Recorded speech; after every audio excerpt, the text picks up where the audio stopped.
The wedding was everything a magazine would die to feature: white roses spilling from every corner, a glass marquee glittering in the golden light of a California evening, violins singing softly under the chandeliers.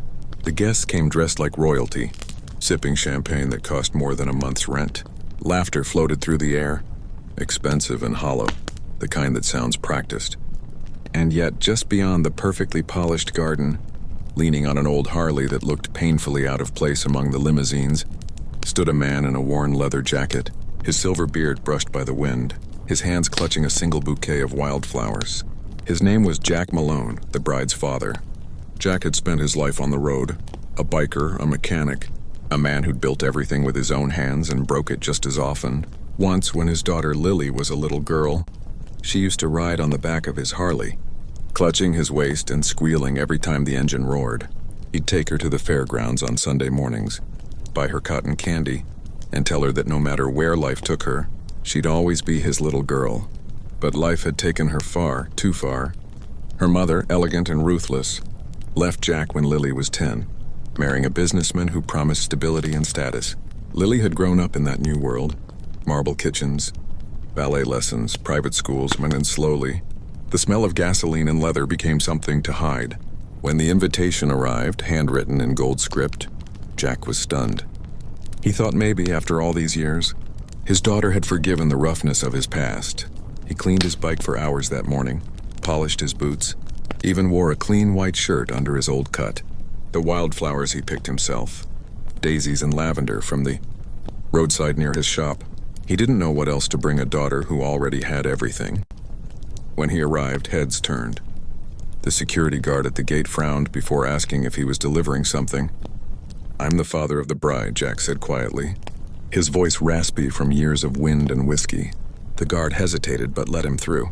The air inside was colder somehow, as if the luxury itself disapproved of him. He saw Lily in her gown, radiant, perfect, with her hair pinned in pearls. For a moment his heart swelled so much he thought it might burst. He smiled and called her name. But she froze. Her friends turned to look. Her new husband's family, tall, tailored, immaculate, and whispered among themselves. Her stepfather appeared beside her, placing a hand on her shoulder like a shield.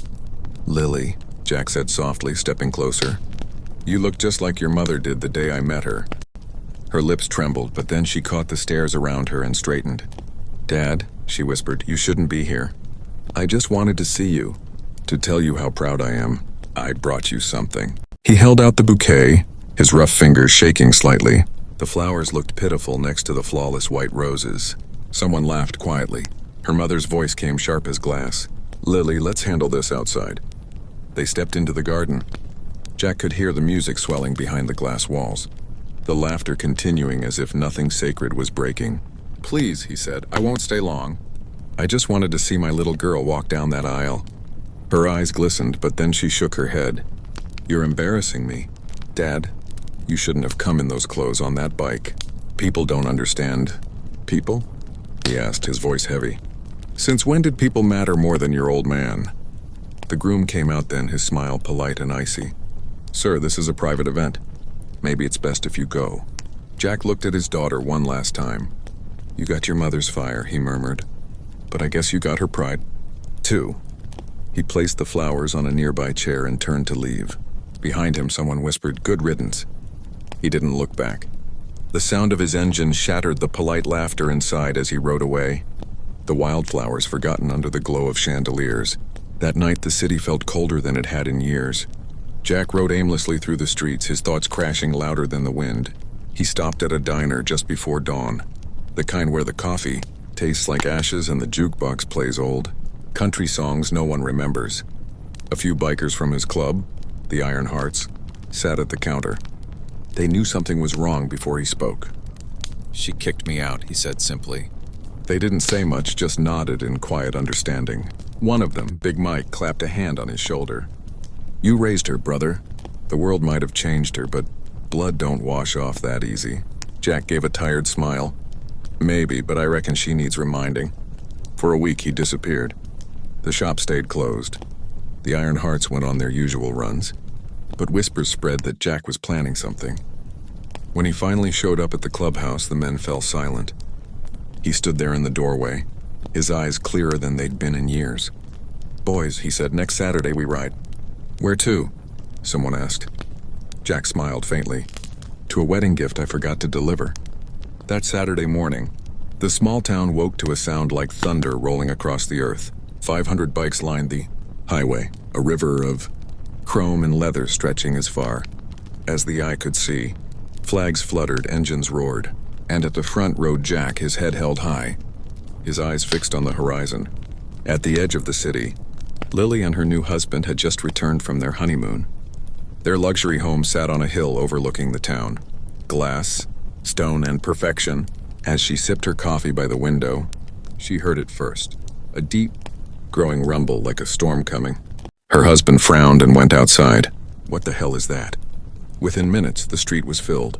Rows of motorcycles glinting under the sun, their riders forming a silent line that stretched for blocks. Neighbors peeked from windows, cell phones raised. At the front, Jack dismounted his Harley. He wasn't dressed for war, just a clean jacket, his old iron hearts patch on the back, and something gentle in his eyes. He walked up the driveway while 500 engines idled behind him, growling like loyal wolves. Lily came to the door, pale and shaking. "Dad, what are you doing?" He stopped a few steps away. "You told me I didn't belong at your wedding," he said quietly. "But I figured maybe I could bring a little bit of my world to yours." He reached into his saddlebag and pulled out something wrapped in cloth. "This was your grandmother's locket," he said, placing it gently in her hand. "She wore it when she married your granddad, a man who didn't have two nickels to rub together. But he loved her like she hung the moon. Thought maybe it'd remind you where you came from." Lily's lips trembled as the engines behind her father hummed softly. A chorus of loyalty and love. The sight was overwhelming. Hundreds of bikers, men and women, standing quietly in respect. Not a word was spoken, just the low heartbeat of engines echoing through the neighborhood. Her husband stepped forward, his voice sharp. "This is insane. You need to leave." Jack turned his gaze to him, calm but firm.